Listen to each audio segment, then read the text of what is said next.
Tint Wisdom number 162, and we are live tonight, this evening, today, right now. We'll be joined with Marco Cazorla, Territory Manager at XPEL. So we'll be bringing him on momentarily. We'll also be doing the coffee machine giveaway. This is for the Philips 3200 fully automatic coffee and latte maker. We're giving away 2 of them, and there was a post in the Tint Wiz community. There was an article in the Window magazine, how to start your day, like how do you start your day? And we did a giveaway where if you posted a picture of a Tint Wiz mug you might have gotten at a different event throughout the years or possibly in the mail, and you said how you got your day started, you'd be entered to win potentially this one of 2 of these fully automatic coffee / espresso latte makers. So we'll be giving that away, and we'll be talking to Marco. So why don't we get started? Now, something that started a couple episodes ago with Patrick Fransco is kind of like an intro. So there'll be like a little intro clip. And the idea behind this was I just figured if I could search the internet and find a video clip or some pictures, what better way to introduce somebody than visually show you them in a past video or picture? Excuse me. So for Patrick Fransco, I played a clip of a collaboration he did with Gary Vee and Stone Cold Steve Austin. And then for Carlos, I played a clip of him at Tinter Battles. So for Marco, it was a little more challenging to find. It's tough to find videos of people. So if I might not do a video, it's probably because I can't find the video, because that's all it is. I have to Google it. I search on YouTube. I go on Facebook. And if there's a video that kind of works, I'll take it and we'll just play it. And if not, there's nothing I can do. This video I found last minute, and I found it on Vimeo, out of all places. I was searching YouTube, I was searching Facebook, I went through his profile, I went through every single one of his friends' profiles looking for Marco, any sort of footage I could get, right? Found nothing. And then I looked on LiveLeak, found nothing. I looked on Reddit, found nothing. And then I went to Vimeo as like a last Hail Mary. If you haven't gone to Vimeo, they have a lot of high quality content, and Marco's video was there. And that's it. It was perfect. I screen recorded it. I'm going to play it now. And it looks like it's an intro possibly from some event Marco attended previously. The only problem with this clip is it cuts off rather abruptly. I couldn't find the whole video. I only found this partial clip. So I'll play it now. We'll bring Marco on, and then we'll get this coffee giveaway going, and then we'll talk to Marco. So, all right, let me get out of here. I'm going to play this intro, and we'll have Marco. Allow me to introduce to you. And that's all we got. Marco, welcome to the show. Oh, man. Thanks for having me, dude. That was awesome. I wonder, do you remember when that took place, when you were there? Probably sometime in the 2000, the Attitude Era. Got it. What a time thank you for joining today. It looks like you're... I'm at an undisclosed XPEL facility location. Yeah, I'm here. Very nice. Beautiful. You have good lighting, and you're coming in loud and clear. So why don't we do this coffee machine giveaway, then we will get rolling, yeah? Hey, I'm going to add to it. So one of the winners will get one of this roast from here in San Antonio, Texas. And then that's one. And then another one from Black Rifle. Nice. They're both, one's a medium roast and the other one's a dark roast. So, beautiful. So we're giving away 2 coffee machines, 2 different roasts from 2 different places. Let's get rolling. Yes. All right. So let's see here. We got the name of wheels. Everybody's familiar with is it the name of wheels? Wait, what's going on here? There we go. Everybody's name is on there. Now there was only 10 entries. Yes, shipping is included. There was 10 entries. That actually posted a picture of any Tint Wiz cup from the last years, and then described their morning routine and how they got started. And so 10, you have basically a 1 in 5 chance of winning this right now. Marco, you're on the wheel yourself, sharing that you get started with a run or a workout as well as some espresso. Yeah. Yep. Ice quad espresso in a venti cup with a splash of heavy cream. All right, let's spin this wheel. All right. Yep. Good luck, everyone. May the odds be ever in your favor. No. Oh, Jessica. It looks like it's Jessica. Good job. Congratulations, Jessica. Congratulations. You know, I know Jessica's a big coffee lover, Yep. espresso lover, so I know this one's going to go to great use, especially. So It's going to a great home. Let's spin the wheel and see who gets the second one. Good luck, everyone.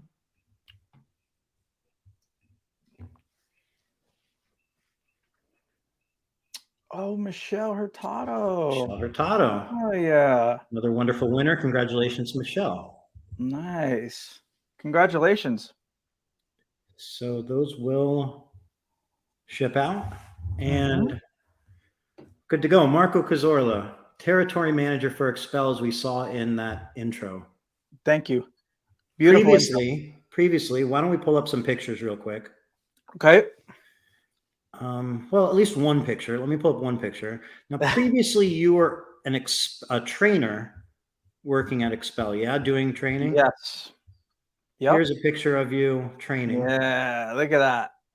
I'm touching the film, yep, with my fingertips. My fingertips are wet, so it's okay. Now, I heard that this was the absolute most controversial window film magazine cover of all times because of your fingers touching the film.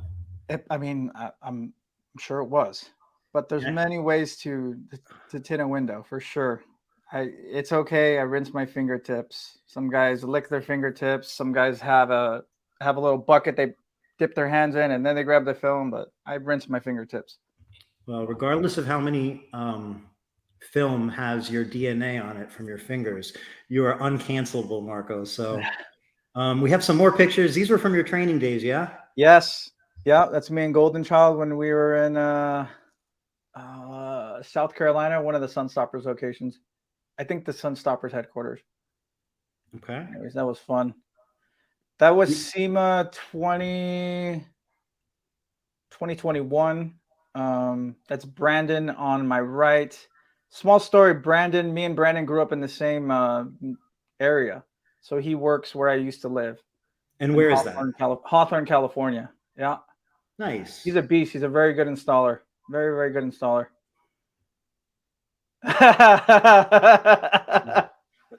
I love this. Oh, man. I'm his #1 fan. That's me and Hasbullah. We were at UFC 282 in Houston. I believe it was Derek Lewis versus Daniel Cormier. Very cool. And then we have this picture of you. All right. So that was a couple days with Chris Hardy and Daniel at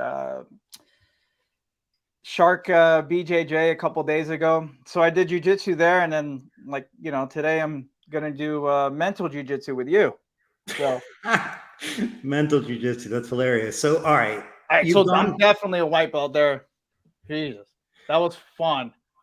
All right, so look, you've gone from trainer to territory manager. Tell everyone. Let's talk about what that is like.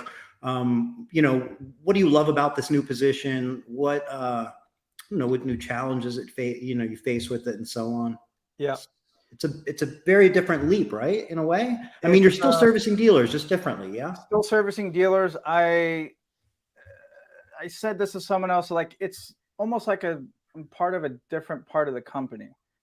Like I'm obviously am, but it's just I'm seeing a different side of the business. For sure, my primary role is obviously not hands-on training, but mainly analyzing accounts, see where accounts are. Like if I see that they're down year over year 50%, like I need to go visit them. I need to reach out to them. I need to have a business conversation. Maybe they're down an installer. Maybe they lost an account. Maybe, there's a lot of ways that I could most definitely assist in helping them. And obviously with me, I have a fresh set of eyes. I don't know a lot of these dealers, so I'm definitely coming into this situation with a different perspective, and hopefully they're open to my charm and coaching. So yeah.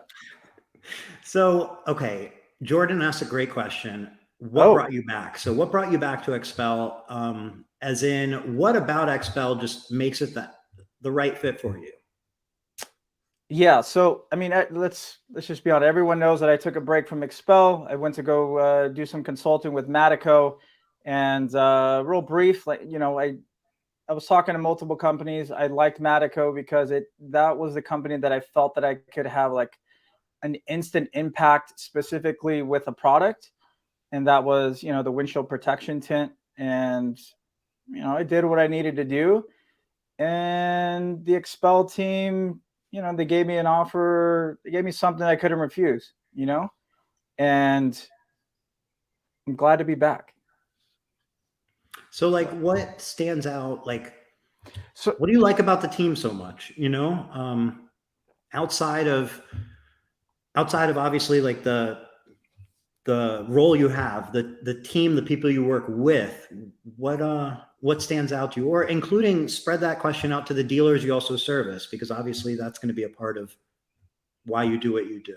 yeah, well, Because you're not picking this based on the shrinkability of the film. I feel like no, some people in the no, no, no. comments, they'll be like, oh, the You mean best that I went film is back to? whoever this or that. And it's like, you didn't make the switch, or you don't work there because like you like this window tint or this paint No. protection. You're in love with it. You're doing it because either the customers you get to service or the team you get to work with, or a combination of both, right? Tell me more about that. Yeah, I mean, obviously within the last 4 years, I built a strong name for myself with the XPEL brand, and XPEL customers, and I most definitely miss the customers. The primary thing is the XPEL leadership team, even to like my direct manager, Zach. They're all a bunch of killers, man. Like they do jujitsu, they do difficult things. They want to win, and I don't. So you This feel might motivated by them. You feel like they're Yeah, like for leaders. sure. That Like, I think the difference between a company like XPEL and other companies, like we just execute faster. So, yeah, I see it yeah. like a football play. Like I played defense, and 20 years ago in football, like you see a gap and you run and fill it, and you hopefully the running back's right there and you make the tackle. So, I feel like XPEL, they execute, they read a play, and they execute, and they do it really well. Yeah, and I think, look, that's probably something that, in a way, a lot of shop owners can relate to, that feeling, in the sense like you tend to become, one of the reasons I think people become entrepreneurs is because they like to be able to act quick. They like to be able to have impact and like, Yeah. and it sounds like that's the position you're being put in, which is what is exciting you, which makes sense. Man, I have such more of an impact with customers day to day. Like they ask me questions, like I'm gonna help them. Like flat glass, I'm all about flat glass right now. With the assistance of your app, a lot of XPEL customers use your app, and I'm like, perfect. Quote this out. I give them some suggestions on price per square foot, help them a little bit with the proposals. And one of the customers posted it in the XPEL dealer group. Like he sent out 5 proposals. I think 3 got approved. So shout out to you, Eric. You don't know that I was gonna say this, but what you've done in the industry with Tint Wiz, like whether, how do I say this? Tint Wiz has single-handedly given shop owners and shop managers like control over the company, and you see where a lead comes in, you attack the proposal, the customer sees it, and then like there's no like, oh, what happened with that customer? It's like it's in the app. And what you've done, it's in the app. And what you've done, like seriously, you're helping people hit the next trajectory in their life. They're hitting, obviously with flat glass and other products, but primarily with flat glass, I'm telling shop owners that you could dominate with the CRM. So, Well, thank you for saying that. And I mean, I'm super, like, I'm happy that obviously you see the potential and you see it in action and so on. It takes a community, it takes a village, and, we're all part of that village, and I'm yeah, glad to be able to do my part and your part, and everybody does their part. And like, it's undeniable the overall impact the industry has been able to have on the industry in the last 5 years or so. Right. And it's a accumulation of absolutely everybody in the industry has done something or some way, basically. And The change For is sure, beyond I repair. agree. I agree with that. Within the last 5 years, there's more of a community feel and aspect of the business that, like, there's still some people that are still silly with the things that they say on social media, but for the most Always the part, you're case. always going to have that. Exactly. So, But okay. So speaking for of the social most, media, yeah, you mentioned a few minutes ago that you became kind of popular with dealers. I think your words were yes. famous. I think you said. I Um, okay. think yes. Let's talk a little bit about how that happened. Because as a trainer, you were traveling to people's shops, and Mhm. you were also then maybe training at XPEL's HQ, a group of people. So you were seeing in person and meeting a handful of people per year. But I would imagine so are a lot of trainers, so are a lot of sales reps. So in a sense, I'm going to attribute your popularity to social media. Would that be fair or accurate? It's definitely accurate. I feel that specifically with XPEL, the trainers have the most impact. Well, the ones that travel a lot, you have the most impact because you're traveling, you're meeting different customers. Obviously, at HQ, you're meeting customers too, but they have the most impact because they're more than likely seeing a lot more customers than anyone else in the company.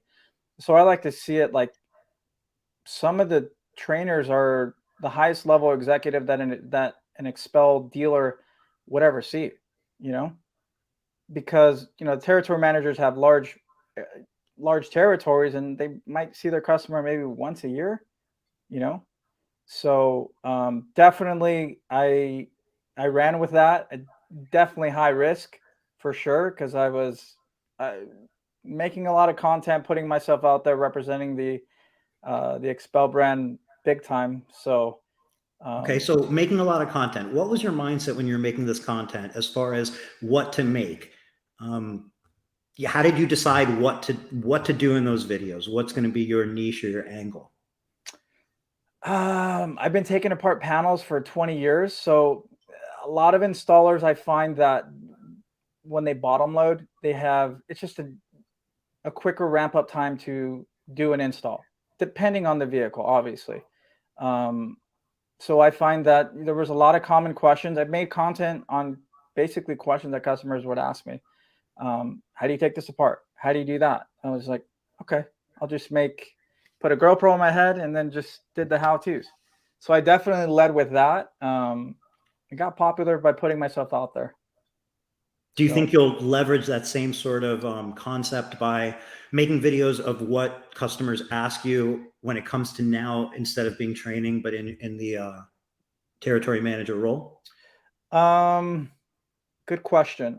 I definitely thought about that. I'm not gonna give you a hard no. I don't think that I'm gonna do that because I want to keep it internal with with the XPEL network for sure. I'm Okay. not gonna put that on for the world to see for free. So Fair enough. Now, yeah. what do you think? You mentioned also that, like, typically, like a territory manager may have a large territory, which means that they're not able to provide much one-on-one time with a dealer Mhm. potentially. That could happen, or that does happen in some Yes, instances, it does. and so Yeah. on.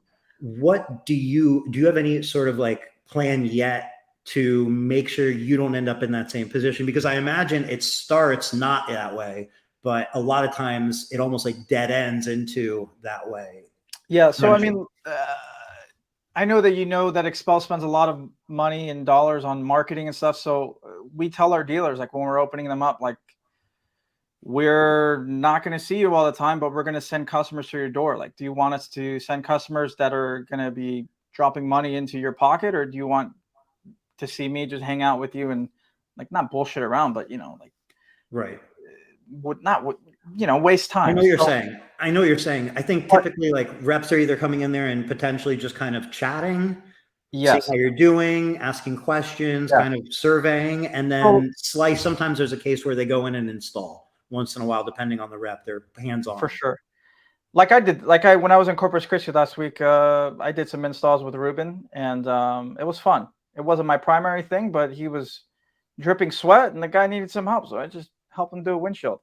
Yeah. But yeah, my previous roles outside of XPEL, like it was sales experience. And what I would tell my team, like, when you go visit your customers, like, you're not just there to just drop a business card and say goodbye. Like, you need to have a plan. You need to do something impactful to add value to your visit. If not, just don't even waste your time. Don't waste the customer's time and don't waste your time. So That's a great way of putting it. That's a really great way of putting it. Do I mean, something that's going to be impactful and benefit the customer, because it yeah, doesn't matter if you're grabbing a squeegee or you're bringing them lunch or you're providing them with some information or bringing them samples or something helpful, but just make sure it's helpful. Make sure that they're glad you came and they're looking forward to the next time you come. definitely. Yeah, because I mean, I was part of when I was a district manager for Verizon. Like, when I would go visit stores, like, I would do ride-alongs with my team, and I would see like people's body language when, my coworker would come in. They'd be like, "Oh no, like, he's here to like waste my time." I'm like, "Oh no, we need to fix this, dude. We need to talk their language and make these visits impactful." Right. So, and we use analytics to like see where they're at. It's nothing difficult. Like, you read analytics to see where their business is, and then you fill that hole. So.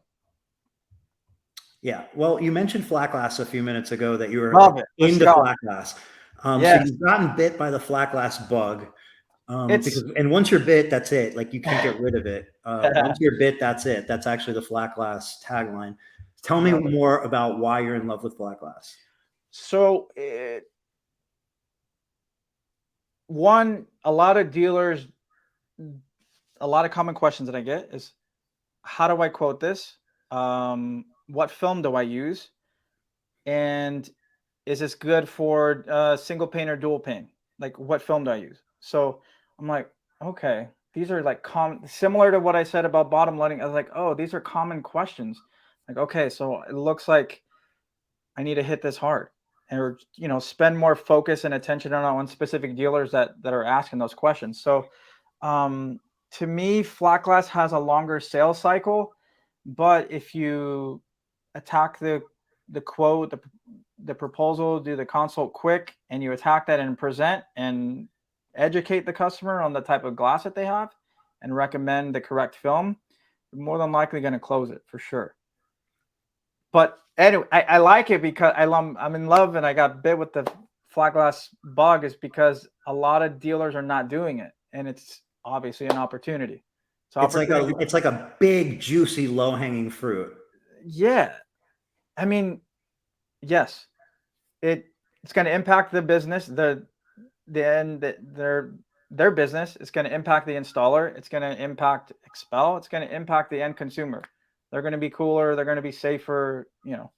Fairly high ticket prices. You get to use it's high. It's a high ticket price type of transaction, right? Mm-hmm. $500 at like a minimum to probably an average ticket price of maybe $2,000 to $3,000, $5,000 or $8,000 is not uncommon, and it could be hundreds of thousands or millions depending on the square footage. But any house, any church or office building, you're looking at $1,000 to maybe $5,000 within that range nonstop, and that work could take you a third of a day, a half of a day, a full day. Could be one person, could be two people. It always depends, and so on. But that's a chunk of money. And you're not like shop owners. There's no there's no overhead. You get to use their location for flat glass. You don't even use your own location. Use their location to install. Your main overhead is your gas and your trip, or it's a big gap. It's a big opportunity, a big growth opportunity. Yes, I agree. Like, attack it violently, because like there's going to be dealers that are going to listen to this, and they're going to hit it hard, and I really hope they do. And what's pretty, I think, in my opinion, okay, if you think about the sales process for like selling, if we talk about selling automotive window film, if we then talk about selling automotive paint protection film, and then we talk about the sales process for flat glass, in my opinion, in my experience, the flat glass will lend you the easiest sales process. Now, I'm not talking about if you're bidding on, multi-million-dollar projects. I'm talking about for basic residential and commercial, you're dealing with like easygoing customers for the most part that just want to be educated. And what I mean is, in comparison, if you're trying to maybe do you're doing PPF, right? And, you're going to get a lot of price shoppers potentially. You're going to get a lot of nitpickers, and they want perfection and they want this. We know all that with the growth of the industry, also all those things that have come, those expectations, you don't really see that with flat glass. It's more like answer the phone, get there quick, be pleasant, educate them, just tell them what their best option is for what they're looking for. And they pretty much say yes if you did that quickly, professionally. Yep. That's it, because the other options are people not showing up, people not coming out, people not being professional, them not bringing samples, them looking like they came from the park, or, you know, and you gotta have samples. Whereas like when we're like, if you're selling paint protection film, the reality is you might have a 4,000 square foot shop with hexagon lighting and Swiss track flooring and black walls or white walls, depending on your preference. But there's also probably 3 more of those around there that are equally impressive, that are also bidding for that customer, where with flat glass, you don't have that. I don't think you have to that level. Yo, that sounds stressful. That's just the PPF, the lights, that sounds stressful. Like, if someone came to me and said, like, I want to get into the industry, what should I do? Should I do auto tint, PPF? I'm going to direct them to go with flat. Low overhead. You're in houses that have AC. There's no heat shrinking.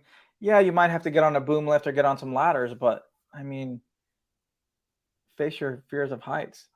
And or don't go up on the ladder or the scaffolding. Get somebody else to if you need to. You don't have. I mean, you know, to an extent. Face or it do a little exterior bit. film. I don't know. There's a lot of options.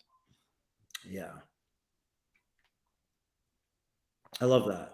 And I believe it 1,000%. I really agree with you. And it's so cool to hear you in this position, and then also feeling that way, because that's what is needed. Because the reason this is the case, right, is because it's still in a way in its infancy, but that will change. And what it is it's opportunity, and it's opportunity that, you want people to be aware of, and, at least be educated. I'm not saying everybody should do flat glass, but it's so in a way easy to even just understand film compatibility once it's explained, or once you understand how to, you get the film compatibility chart from your manufacturer. Once you kind of understand what those numbers are, the reflectivity, the absorptions, and so on, total solar energy rejected, you go, all right, it's not actually complicated, and then it's easy. I'm not gonna lie, I was a little timid about flat glass, but I just obviously took the time to learn it and read about it and ask a million questions. I'm like, okay, this makes sense. And Texas Tint Masters made a nice website that's very educational as well. So I definitely use that as a resource too. And we have a badass vision team. Say again, shout out vision team. Shout out to the vision team. Oh my God. I've been annoying them with a million questions, but they're very helpful. So, and is that vision team accessible for questions from the dealers the same way? Or is that basically, can they go to that vision team, or do they go through you and then the vision team? They go through us, and then once we do the intro meeting with the vision territory manager or the vision manager, then yeah, for sure, it's game on. We're all a team. Teamwork. Very nice. Yeah. Love flat glass. I'm doing my house on Monday. I'm doing a Clearview Plus 40. Okay, so you're going to get significant heat rejection. You're going to cut down some glare, but you're going to still keep a natural view out and a fairly natural look from the outside. Your homeowners association isn't going to have any trouble with it, and your neighbors aren't going to even notice. And you're on a corner, so you won't have the problem of your headlights hitting the windows and then bouncing onto somebody else potentially either with the reflection, right? Yeah, I can't wait. I can't wait to install that. So it's going to be fun. Cool. Are you doing the bottom floor and top floor, same thing? Everything, yeah. Very nice. So, Marco, you've been in a lot of shops, more shops than most people have been in now, both on, the training side, where you get to spend time with the whole team and so on intimately for a week, basically, and then now on the territory manager side for the last few months, where you've been visiting different shops. Tell me some of the highlights of what you see going right and what you see going wrong. More interesting is the one going wrong. Tell me the best ones you've got. Not the specific, like this happened once. What do you see across the board on the ones that are maybe doing things a little? Yeah, let's talk about the ones that are doing right. I still see shops like writing things down on pieces of paper, like, and quoting people and just writing down things on pieces of paper and giving And we're them talking automotive. So like automotive. just writing Customer down comes notes. in, they'll write it on the back of a business card and like, oof, like I don't. To me, I don't think that customer's coming back because it's not very impactful. Little business card. What happens if they have the window down and it rolls? You know, it flies away. You know. What else do you see happening other than Uh, the terrible pen and paper? I mean, specifically recently, it's extremely hot in Texas, and a lot of XR Plus and ceramic films are getting pushed out for sure. Yeah. Good demonstrations with the XPEL well box, the heat box, Yeah. and I think it just clicks with, obviously because it's extremely hot in Texas, but it clicks with the customers when you show and you educate, like you were saying, educate and show them, and they feel it. They're more likely going to go with a higher end product. Do you think it would be fair to say that every single customer that comes in for window film for their car should have to experience the heat box? Yeah, it's a no-brainer for sure. For sure. Yeah. If you don't have one, reach out to your territory manager. Like, you need one. You're definitely going to sell more film. And you also have to demo clear glass versus like, Yeah. a clear windshield film, just so that because like, again, you're going to upsell, hey, this blocks heat. That's one thing. Hey, feel this. That's another, Mm-hmm. Especially on windshields, I would say doing a good demonstration with that wow box, especially with like XR Plus 70 with the lighter films for the windshield. Yeah. Because if you think of it, the largest piece of glass on most vehicles is the front windshield. So that's Exactly. getting And that's what you have to blasted tell them, right? The biggest Yeah. window in your car is your windshield. That's where all the Yep. heat's coming in. And when it clicks in everybody's head, you're like, I didn't think about that. You Yep. always think about the side windows. Exactly. So. And that goes true for flat glass as well. If you're not bringing the heat box, and as somebody, like, we all get stuff done at our houses, and like, you get bids, and it's not necessarily the lowest bid. We know how this goes. It's who do you trust to do the job, because you don't want a leaky pipe or whatever. And like, when somebody comes in and shows you a heat box, somebody else comes in and doesn't have that heat box, so their film does block heat. They tell you their film blocks heat. That's going to be a big decision maker. I feel like I know it is. Yeah, is that what you ran when you were doing window tint in LA? Like always. Yeah. So they would travel with and the slides, the glass slides. Damn. Yeah, and we would refresh them. We would get new ones. We had felt in between, so you don't scratch up the glass. Like, we got glass slides from a glass shop, so we would just get like 100 glass slides made just in bulk. So we always had like tons of glass at the shop. So if like maybe somebody was going out on a consult that was going to be a little weird, like a unique one or something, like it was easy to throw some film on that slide and they could come pick it up from the shop and have something on glass to show. Like, it wasn't, I mean, it's a must-have, like a folder with samples, your W-9, your insurance, right, and a heat box, long pants, a polo, embroidered, haircut, clean shoes. It's a must, all of it. I think customers are like, damn, what is it? Like, I don't know. Like, what the hell is this? They're like, whoa, what is this? The box? Yeah, you just have to show them how it works. It's definitely an attention grabber for sure. Flat Glass Joe holds the film in front of the window and lets the sun, and you can still feel the heat. And now that's another look. It's a heat box. It's a real life heat box. I think the heat box is good for everybody to have because you don't always get the luxury of the window beaming heat through it at that moment to show them. But if it works for Flat Glass Joe, it'll work for you. Well, man, I don't know. Maybe the comments will know. I'm pretty sure XPEL sells that. I'm not sure, but if not, I'm pretty sure we're working on getting something like that, like a mobile heat box. Yeah. So what's cool too is like, nowadays there's, because usually those are all plugged into power, right? So you're having to kind of look for an outlet and do that.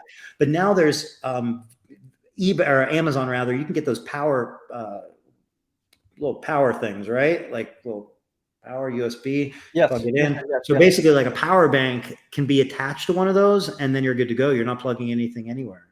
I like that. All right. You sparked my interest for sure. I need to jump on that. It's a must-have. Now, speaking of must-haves, There is an article coming out next week in Window Film Magazine by myself, and Okay. it's covering the consultation part of the consultation. So the first one that was a couple weeks ago was covering kind of what happens when the phone rings up to scheduling a consultation. This next article will cover the basically you hang up that phone. What are your next steps all the way till you're selling, you're walking away with a commitment, hopefully for an installation. So make sure everybody doesn't miss that if you're at all interested. And it's in Window Film Magazine. The way to get those articles is to subscribe to their newsletter. You got to go to their website. You're going to look for it. Somehow you're going to subscribe to their newsletter, and then they'll just send it to you every Wednesday. And yeah, I'm subscribed to it. I get them every fourth Wednesday. There'll be a Tint Wizdom article for myself in there. So I'm trying to muster up views and clicks. And I don't do it for the views. I don't do it for the likes. I do it because I like it. But I also like seeing the views and the clicks. So I'm trying to get people to read it, but I know that it's going to help, because having the sort of information written down, my angle with writing this article, this one's a little lengthy, but easy to read. And there's also notes at the bottom. My angle with it is I want to make it as much like a training manual that's readable and easily consumable, not about concepts, but actually like do this, then do like this, practical stuff that you can do. Like, oh, I'm going to read it and then I'm going to go do this. Right. Yeah. Because then that makes money. Then that makes money, and that's the whole thing. It makes impact. Things that you can do tomorrow, like, and the day after, and forever after. Can I Cody mentioned one to me. Cody, I want to call you out because it was such a minor thing. I hope he doesn't mind, but knowing Cody doesn't mind. It was such a minor thing. You know, we had done a flat glass presentation together a couple of weeks ago in New Orleans. Cody was a part of it with Flat Glass Show, and we kind of did this. Like, we went through that process, and one of the things was just making sure you always call in advance before you're on your way, whatever, you're 30 minutes in. Actually call them, because you can say, "Hey, Miss Jones, this is Eric with Window Tint LA. I'm about 30 minutes out, and I'll shoot you a text when I'm maybe 5 minutes away from your house. Okay, see you soon." And if they pick up, they get a chance to hear your joyous, happy, friendly voice, and they go, "Oh, that kind fella's on his way. That was so nice of him to call." Now, if they don't pick up, you leave a voicemail and they get to hear your voice. Now, maybe they hate phones, so you send a text, but doing that every single time helps break the ice. And it was one of the things that he had mentioned he doesn't do every time, but since then he's been doing it every time, and he feels like it's a better introduction when he gets there because he got to speak to them beforehand. So he commented out of nowhere, just like, "Hey, I feel like now when I'm knocking on their door, it's like better. It's like a pre-introduction that I had." And it's working in his favor. It's almost like it's not almost, but it's like you're taking a tactical advantage by talking to the customer before you get there, and you're welcoming, you're energetic, you're happy, and like, "Oh, it's Cody. Yeah, come in." People love convenience. People like automation, but people also like customer service. Yeah. And you've got to be able to give them that customer service, because at the end of the day, if we're automating everything and taking away that customer service, then you can't expect the customer to pay a premium for something that's been stripped away of all its customer service and value. And then it's simply a film and an appointment. If it's a film and an appointment, that's what they're going to pay for, right? But if it's you as a company, that's what they'll pay for. Yeah, you definitely can't take away from the human touch. I mean, I think the human touch always is going to win and supersede, like you're saying, automation. Like, automation's good, but I really like that calling before. Like, I'm going to take that. I'm going to tell that to my dealers. I love that. It's like you're taking tactical advantage. You have the upper hand. Like, the customer's barriers are lower. They're chill. Like, "Oh, I'm 30 minutes away.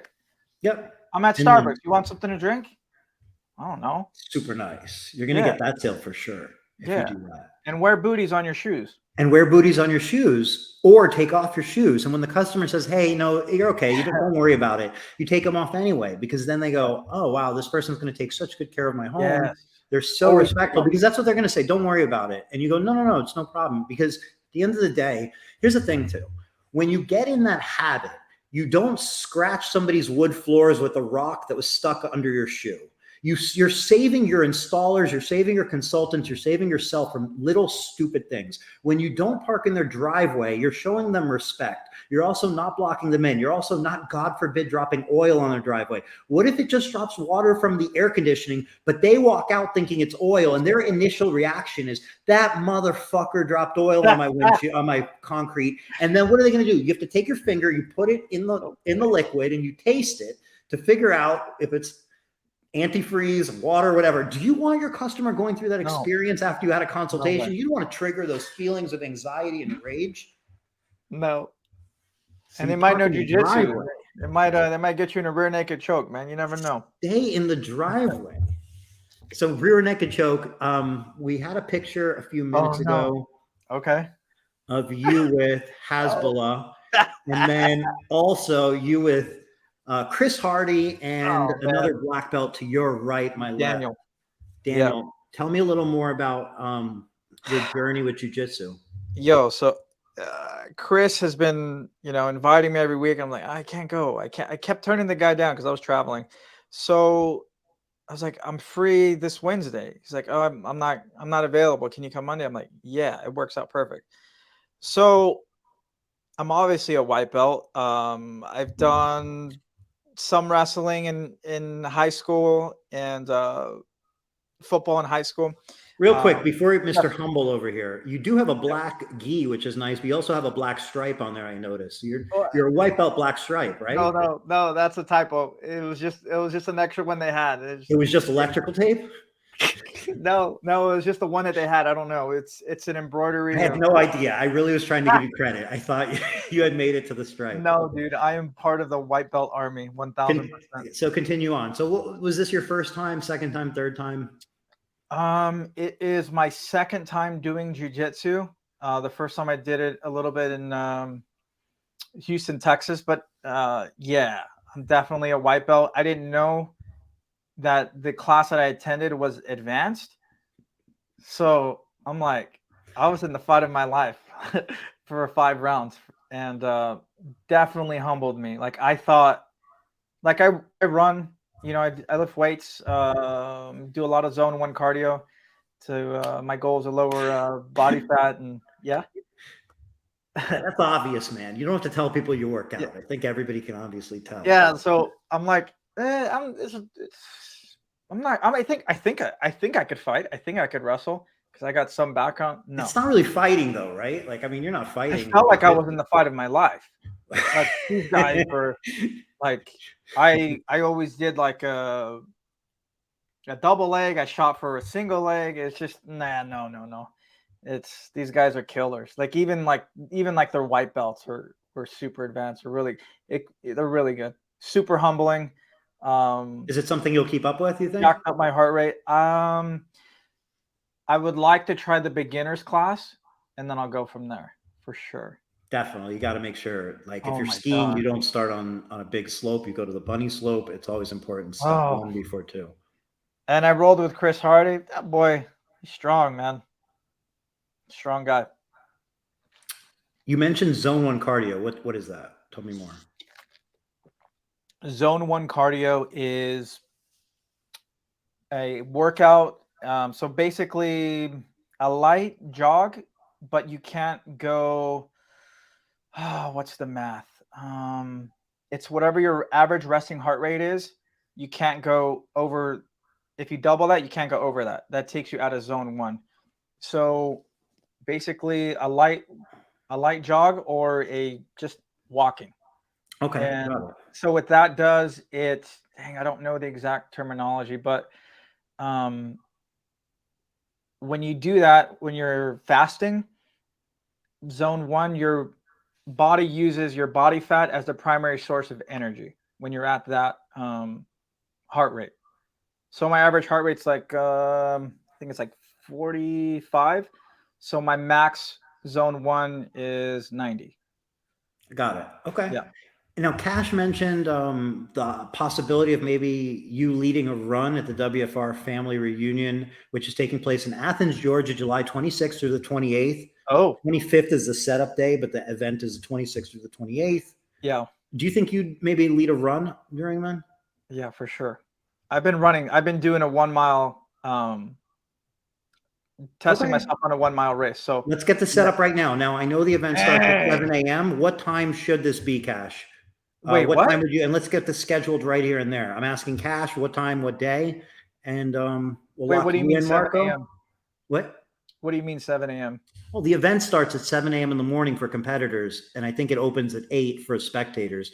And then it ends around 5 or 6. So it might be an evening run. It could be an early morning run. I'm just saying we should 6 p.m. Thursday. We have a date and a time. Damn, it's pretty early. 6 p.m. is early? No. 7 a.m. Like we gotta run at 5:30. No, Cash says 6. Oh, now Oh. he says 6 a.m. He changed it 12 hours. I just went from Jesus. All right, so 6 a.m. That's Oh my crazy. God. That's absolutely insane. You're going to run at 6 a.m. and then you're going to be ready to compete at 7 a.m. I don't know about that one. And then you're going to be on your feet for 3 days. Yeah, no, that's wild. I don't know. Right, we're about canceling the run. There's no run. Yeah. I'm just kidding. I'm definitely running at IWFCT. And that's going to be the race for a cause. That's a WFCT, Yep. which is taking place, could be September, I believe, 20th through the 22nd, Wednesday through a Friday. And that is going to take place, I think, on Wednesday, probably. It's to raise money for Tinters for a Cause. The race is going to be a 3K, which is about 1.8 to 1.9 miles long. And it's going to be along the boardwalk and then end somewhere, as you'd imagine. So you could walk, you can run, you can jog. It's for a good cause, but you want to run for a cause. Definitely running. I'm working on my mile time, just like you are. It's 1.9 miles long. What do you expect your completion time to be? I don't know. At least under 20 minutes for sure. Okay. I'm averaging like 8 minutes, 10 seconds or 8:15, my mile time. Okay. That's really good. I'm trying to get under the 7 minute 30 seconds. That'll be good. Under 7:30? Yeah, for sure. All right. When I was in middle school, my fastest time was like 6:30, but I was like 150 pounds. I was a lot lighter. I know Josh and Ricky Miller, the Miller twins from Henderson, Nevada, they'll be training for a 100-mile marathon, mega marathon. What's the right term? Mega? I think it's the ultra marathon. Yeah. 100 miles. They're both running the entire 100 miles, and that's going to take place in October. So they'll be kind of at that peak training period when they run this. And they've agreed to run with, I think, 50-pound weight vests and holding their multiple trophies in the air as they run, just to kind of even the playing field with the rest of us mortals. I almost believed you. There's no way. Dead serious. Those guys are killers. Both of those guys. I believe they do jujitsu. They're definitely jujitsu people. Yeah. I think they're blue belts. Not only that, but I believe they've recruited some of their staff from their jujitsu. Yes. Josh has mentioned that maybe 2 years ago at the that podcast you guys we used to do every Thursday. That was good. Clubhouse. Yes, thank you. What good times. It was. Thinking back to it, like I missed, there was this group that was in there kind of changed. But I mean, you think back to like, it went on for like a year change. And like the different people that came in there, the different kind of vibes and stuff that went on, you never knew what was going to happen. I definitely kind of miss it. Me too. Yeah. When Josh said that on the podcast, like I just regurgitated online on social media, and someone, people were like, that's the stupidest thing ever. I'm like, okay, but it worked for him. So like, I don't know. Getting somebody from a jiu-jitsu gym? Eric, if you think of it, How? But if you think of it, I don't know. Somebody has to come from somewhere. They have to be literally, somebody is located somewhere at all times. I agree. What makes that place not a good one to be located? Well, jiu-jitsu requires discipline and technique and not quitting. Like those are the things that you need in this industry. For sure. And you're in good condition. Like you're gonna kill that ego real quick. Yeah. You're gonna go in with it, but you'll leave without it for sure. Yo, my ego was killed on Monday. Like at the end of it, I felt like I was on a roller coaster. Like, and now you think like, all right, let's just say some guy's like in his Volkswagen Beetle cuts you off. You're like, no problem. No problem. well, like the people in the class, like they just look like regular guys. Like you That's don't what I'm know. saying. Like you have to assume every single person can kill you now. Yeah. Because of jujitsu. I got choked up with a collar. Like the guy grabbed my collar and he just like and twisted. I was like, oh, I can't do anything. You're Just tap 15 seconds away from being unconscious at any point while you're in there. dude. Yeah. Those jujitsu grips are no joke for sure. And that was weird to me. Like I've never obviously like the jujitsu grips and like because they use your gi as handles and like just Leverage, throw yeah. you around. So Yeah. yeah. What about you? Have you done jujitsu? I have. I spent maybe about a year, but it was quite a long time ago. Yeah. Doing some one-on-ones and some group classes, and then when I moved from Orlando to LA, that is when that stopped. I don't think I never went to a gym in LA, and the gym in Orlando is in Orlando, so that's that. Yeah. Would you do it again? Yeah. So here's the thing. Yes, and I love it, and I think it's like a great whatever you want to call it, because it's a lot of different things, right? A sport, a workout, a bonding, a personal thing, like an internal. It's a great everything, a meditation. It's the whole thing. I definitely will, but there's certain activities that I find myself not like certain fundamental parts. So like we're talking like what's it called? Like when you're like going to grab somebody, like can you kind of, you're going down, I just don't remember the term, and you're dragging your right knee, let's say, and you're going forward with your left knee. You're shooting. When you're shooting, that was the term I was looking for. When you're shooting, I don't know if I could do the shooting drills up and down the gym for the whole day anymore. If like literally like my knees will just not have that, or if they're going to be, I just don't know if I'm cut out for it, but I feel like under the right environment it would be good. But I don't think I'm like throwing myself in a gym and just, nice.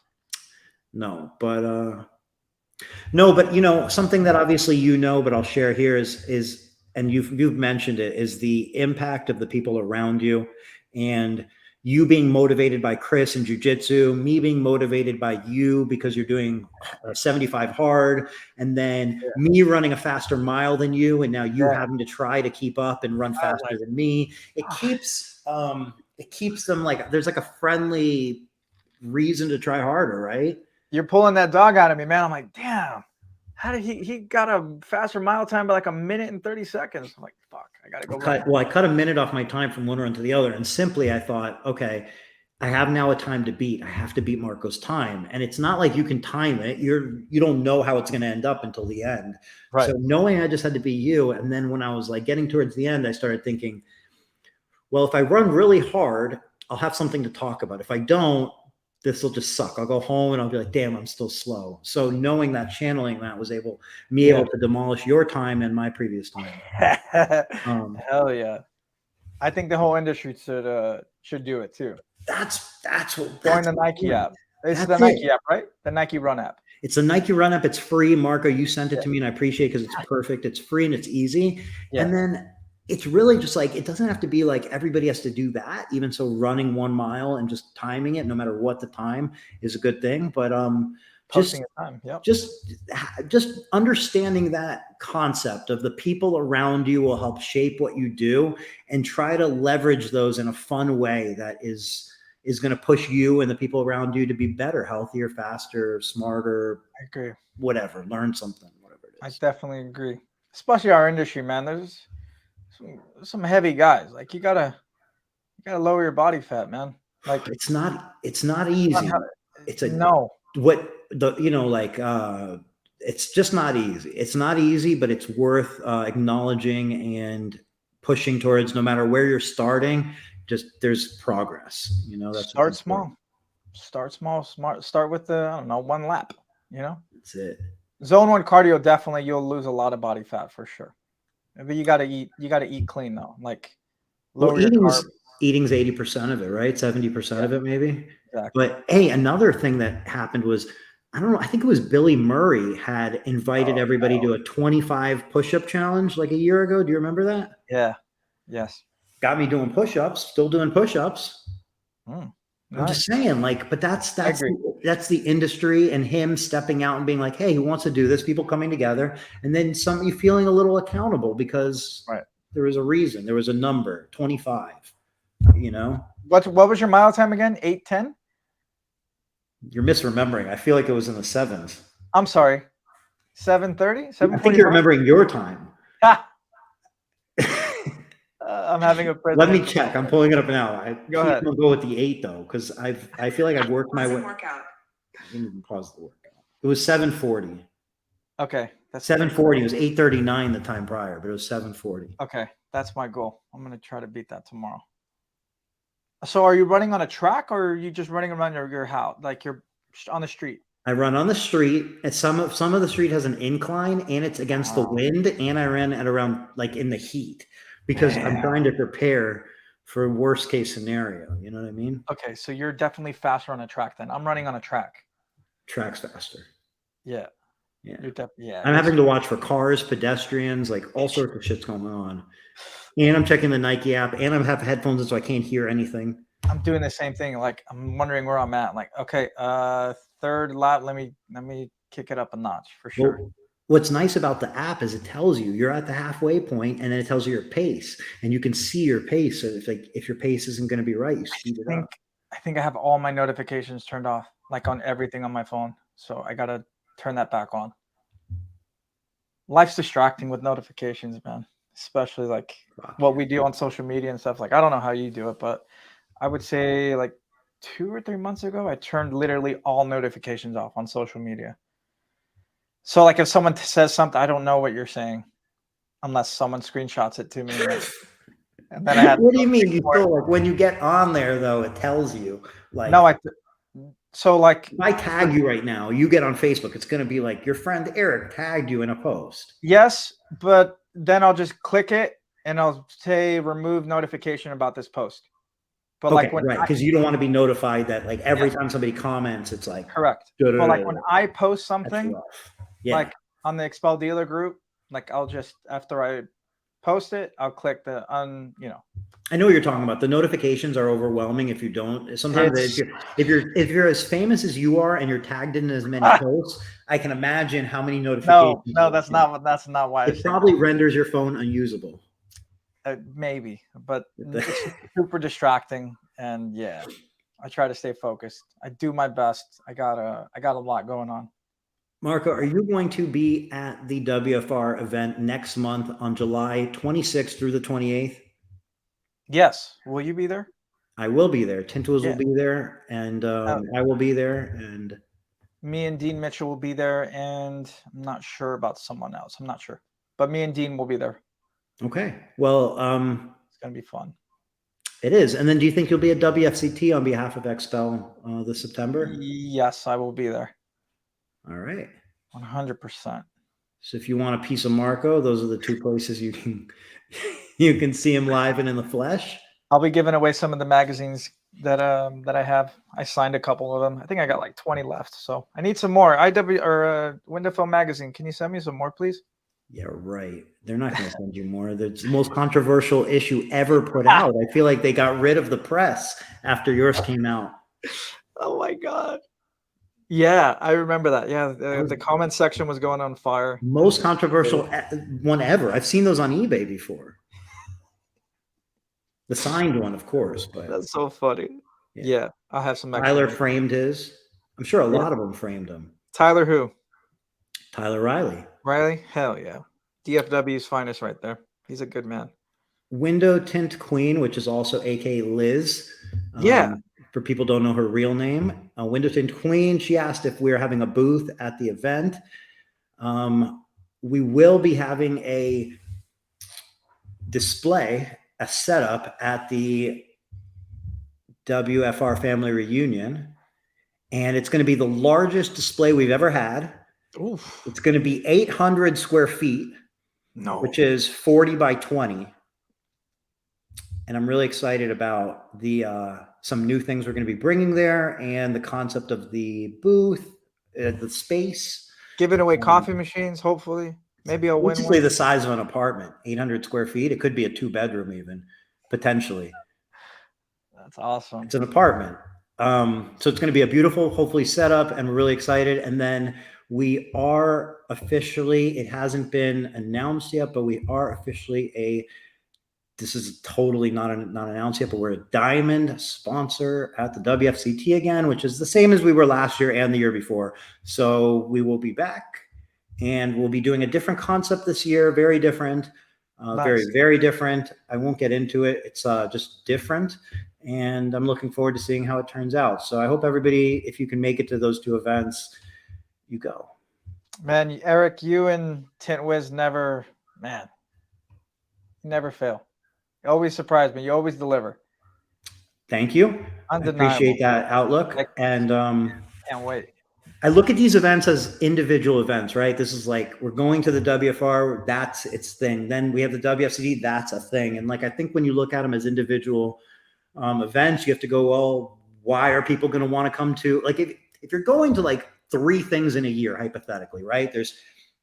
And it could be different for other companies, but just as a concept, if you're going to the WFR event, we're going to have a booth. We're going to have a booth at the WFCT. We're going to have a booth at the Tinter Battles, let's say. So we have a booth at 3 places. And then we maybe have a presence at a few dealer meetings for the dealers that, the manufacturers who want the best for their dealers. So they invite us there.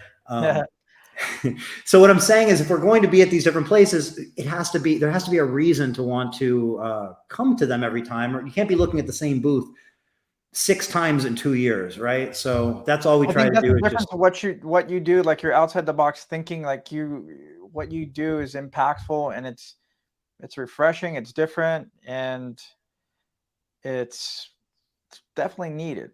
Like exactly what you said, you don't want to go to the same, like SEMA. Oh, it's the same thing. Like, oh, what do you have this year? Oh, same thing as last year. Like what you do and what you bring to the industry is very engaging, for sure. Thanks. It's fun for me. It's fun. True. It feels like it's fun for everyone, and it feels like it has an impact. So keep doing it. I don't do it for the likes, but I do it because I like it. You know? You're very generous. I mean, who gives away coffee machines? Come on, bro. Nobody like. Well, the thing is, look, it's how the world works. So my coffee machine that I use in my house was given to me as a gift. So when you're, it's just that, like, you want to just put things out there, and like, that's not the sole reason, obviously, but certainly that has a part of why I'm like, hey, the coffee machine that I drink, I get my day started, was given to me. What cooler thing to do than make that happen for other people as well? And it just happened to work out perfectly with Chris Collier of Window Film Magazine's article that he published, which nice. Yeah. They'll never forget that. Winning a coffee machine, like, damn, that's pretty dope. And like, maybe XDC will take a couple pages out of what you're doing. That'll be fun. It's good if anybody does. That's the whole point, is that, like, impacting change, right? Like iPad giveaways. It's not just about, like, the idea is, like, how do you get the more iPads out there in this industry, the better for the industry, period. You want people to have a computer, a phone, an iPad, like, right. Technology is important. So, like, that's been something that we try to do giveaways over the last couple of years, because it's like, it would be impossible to just send an iPad to everybody, but it's an important thing. So it's not like, it's like trying to do it all in a way that has the right impact, because I mean, I don't know, what else are you going to do? Like, it's definitely a community, and nothing more fulfilling than, like, seeing the community and everybody growing together, and, like, right. And then running consoles with an iPad is way more efficient and looks professional. Like, imagine running a console with a phone. Like, what? Look, you can do it if you have to, but an iPad looks way more professional, for sure. Yeah, I agree. For sure. And it's nice. It's your iPad. Everything's on there. You're not getting distracted with text messages and other things while you're using it. And every little thing, like, what you can't control, right? As far as a consultation. So there's going to be certain things that are just going to happen in the world where you can't make every customer say yes. But the things in your business that you can control, so you can control how you look, right? You can control if you have a haircut. You can control if you look, like, well kept or clean, or like you've showered recently. You control if your clothes has stains or doesn't have stains. If it's, if it's wrinkled or not. You can control if you're wearing shorts or long pants. You can control if you're wearing dirty shoes or clean shoes. You can control if your vehicle's wrapped, right? Everybody can control that. You can control, there's a lot of things. You can control if you call the customer ahead of time. You can control if you sound happy or you don't. You can control if you control those things. And every one of those little things that you can control, I implore everybody to control them, because those are the things that give you control. That's the whole point. I've said control now 50 or 60 times in this few minutes. And the more of those things you do, the more successful you'll be. And those little things that you can control won't matter because they're in the peripheral, because, but like, especially the free ones you can control. You can control your tone of voice. You can control being on time. You can control how you look. You control where you park. If you take off your shoes, if you call ahead, you can control those things. Dang, I love it. I love all that. It's so practical. Riled up, Marco. You're an inspirational guy. And stop it. No, you are. Going. No, for sure. Always got to look sharp. Like, your presentation is everything. No, like, seriously, like, you always got to look sharp. I like wearing long sleeve. It just looks more presentable. Always got to have a good haircut. Everything that you said, it's all 100% accurate. It's your presentation is everything. Can you sell 5-digit jobs in shorts and sneakers? Absolutely. I'm sure plenty of jobs have been sold on multi-million-dollar yachts where people didn't take off their shoes when they boarded the deck, right? Like, it happens. You're still going to sell some jobs here and there. Are you going to sell as much if you do it that way? Absolutely not. No way in hell. No chance. Yeah, for sure. I remember you said the yacht. It brought me back to the yacht that I was doing in Florida. My God. Yeah, the yacht captain, the owner, was watching us like hawks. I made sure the guys that I was training, hey, take your shoes off, like, clean up your mess. Don't leave the liner there. What are you doing? He's gonna slip. Someone's gonna slip. So there's kind of nowhere you could be more expensive, more likely than in a yacht. Like, if you're looking to do high dollar damage to something, get yourself on a yacht, and then you can find yourself the smallest damage. I think that was a cheap yacht too. I think it was like $5 million, but it was beautiful. Yeah. The customer, I believe he said he went to Cuba and back on it. It's nice. Price per square foot, though, you're probably not going to get a higher dollar price per square foot on that film than you would anywhere else than a yacht. So the yacht gives you the opportunity to make the most money, potentially lose the most money, but not if you're careful. If you take off your shoes, you take care of that dash. If you want to talk about expensive electronics, the dash of a yacht is where the expensive electronics. Watch for wood. Watch for expensive wood, and you're good to go. Yep. All right, Marco. Is that it? It could be. What did we miss? I think we covered a bunch. I think we covered a bunch. Yeah. Congrats to the coffee winners. Huge. Have them. I need to ship them their coffee. I'll talk to you about that off air, and we'll link up with the coffee. No problem. Yeah. So awesome. Yeah. What are you giving away next week? That's a good question. So it's a good question. That'll be interesting. I'm sure you'll make an engaging post. I'm sure you'll make an engaging post. Yo, you should do something about like posting your mile time, joining the app and posting like your mile time. It can be frauded so easily. Like, I get on my bike and ride around the neighborhood holding my phone. And our community doesn't do that. We're honest people. It depends on the prize. Like, all right, yeah, all right. The prize. You went lawyer mode on me. All right, I got it. I'm just saying, it's like, I'm down, but I just Mark, are you competing at the reunion? That's the Window Tint reunion. No. It's in Athens, Georgia, and it's July 26th through the 28th. Not competing.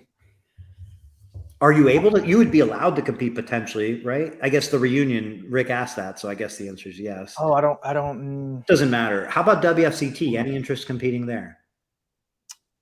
Could I? I don't know the rules. I don't think you're allowed to compete. No, I'm working the booth. No, you don't want me to compete.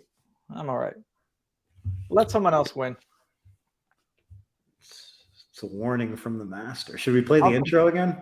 I'll compete I'll do the race at IWFCT, but no, that intro's funny. When you say you'll do the race at IWFCT, can you clarify? Are you talking about the 3K race for a cause, 1.9 miles? Yes. Yeah, I'm And running. then I'm prepping for that for sure. do you plan on winning it, or do you plan on kind of just doing okay? Not if the Miller brothers. Like, come on, no. So you're not going to win. You're just going to kind of do okay. Top 10. If I can get third place behind those guys, I'm good.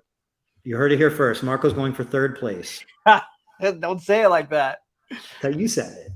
Oh man, how old are those guys? I mean, maybe I'll go for first place in my my age group. How old do you have to be to start claiming age to be a handicap? Because like I like that where you're going with that. You're like, hey, how old are those guys? I feel like I could start saying that now. I'm trying to find a loophole, man. I'm going to use that all the time. How old are those guys? I mean, don't they do that in bike racing too? Like age, like they're like the same age as you or me, I think. Like how old are those guys? How old do you think they are? Mid-30s for sure. What's the age range? It's got to be like 25 to like 20 to 45 or something, right? It's not, or 20 to 40 maybe. Okay. It's not going to be like we're probably in the same group, man. I'm knocking on 40's door, so it's coming. All right, so no competing Marco, but he'll be there, and I'll go have fun. It'll be fun. What territories do you cover, by the way?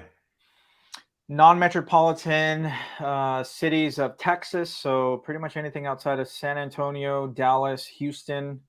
So that's what I cover in Texas, and then Louisiana, the entire state, and Oklahoma, the entire state. Okay. Yeah. I'm making my way to Louisiana soon and Oklahoma very, very soon. Would it be crazy to ask you where you see yourself in about 10 years? Maybe it could be like 6 if you prefer to answer 6 years. Like work related? Yeah.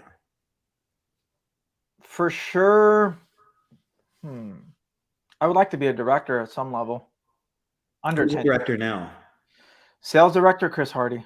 Right. So Chris Hardy. So you're saying you maybe potentially you'd love to maybe one day take Chris Hardy's position as he would be promoted to be the CEO or what he wants to do. Yeah, for sure. I would love that. That'd be fun. All right. Lead a bunch of savage killers. Yeah. Sign me up. I love that. All right. Well, Tint Wizdom number 432. We will follow up with you and see. Thanks for having me, dude. I love what you're doing. Oh, I love what you're doing. And thanks for coming on. This has just been a fun, relaxing, good. Yeah. It was fun. Thanks for the coffee. It was amazing. That was what, 5 shots you said? I think that's what this thing says. 5 shots. Yeah, that's good. Breve. Nice. Couldn't put, yep. Roberto says in 10 years from now, you could run the California Tint Academy. I like that. Oh, hopefully she'll be an XPEL dealer by then, for sure. Oh, touche. I like that. Tuesday night at the WFR family reunion, there will be a party at 7 p.m. at TBL Distributing. So get with Cash if you're interested in showing up there. That's the evening before. But the event is July 26th through the 28th. The tickets are $62.40 to get in for general admission. Then there's also the singles or the team competitions, which can be 1, 2, or 3. If you want to be a one-man team, you could. You could be a two-man team, two-person, not man, but two-person team, three-person team. And July 26th through the 28th, Athens, Georgia. I'm looking forward to that. I heard the competition was really good last year. I missed that one, so we'll see. Hand cutting, right? Everything's on hand cutting. Your ticket's $62.40. And that $62.40 ticket gets you to potentially win a Toyota Corolla SUV, basically. It's like an SUV. It's technically a Corolla, but it's not because it looks so general admission, anyone could you pay that and you can win the car? Everybody who buys a ticket, $62.40. Got it. Yeah. That becomes an entry into winning that car. Now, if you show up as, like, let's say me as a sponsor, like I show up and whatever, like I have the booth, that's not an entry. If you purchase general admission ticket so you can't just show up and be like, hey, where's my car? You've got to buy a ticket. Now, I got it. The cheat code here is you can buy extra tickets as well, and that's allowed. And you buy them specifically with the intention of them being more winnings for the car. It's not like you're cheating because you're like buying fake people to come. You're buying extra entries to win. So you can do that. Okay. And you have to be present to win. Got it. That's going to be a fun week. You going to buy a ticket? Yeah. You win a car for $62.50. Like odds wise, it's not as good as the coffee machine odds tonight because that was 1 in 10, 1 in 5 basically. You just spiked up the ticket admissions right now, dude. It was 1 in 5 for the coffee machine. It's not quite those odds, but it's pretty damn good odds for winning a car. It might be the best odds for winning a car ever anywhere. Yeah, nice. You said it's All a right. Corolla SUV. It's like a cross track or something. I don't know what the name of it is, but it's like a cross hatch. It's like car SUV. Nice. Small SUV. His slide a film slitter right in the back, fits a 72 from the back windshield to the front windshield. You can put a 72 right down the middle. Yeah. It's brand new. Nice.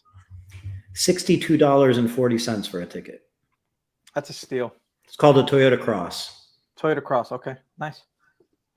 All right. Marco, thank you for doing this. You're a good sport, but you're also like an incredible inspiration. You really have moved the needle in the window film industry over your career, but because you've touched a lot of people and you have for years and years and years, but then especially you've done it very publicly for the last 2 years or so.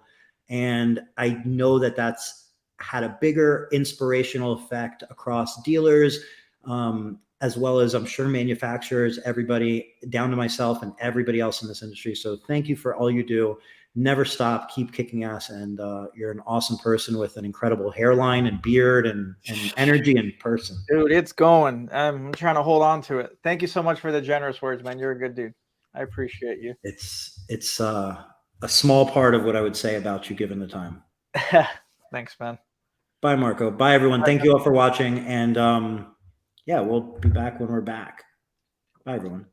And if I didn't mention, it's July 26th through the 28th is when the family reunion is. The tickets are $62.40, and that gets you the chance to win a Toyota Cross. Bye, everyone.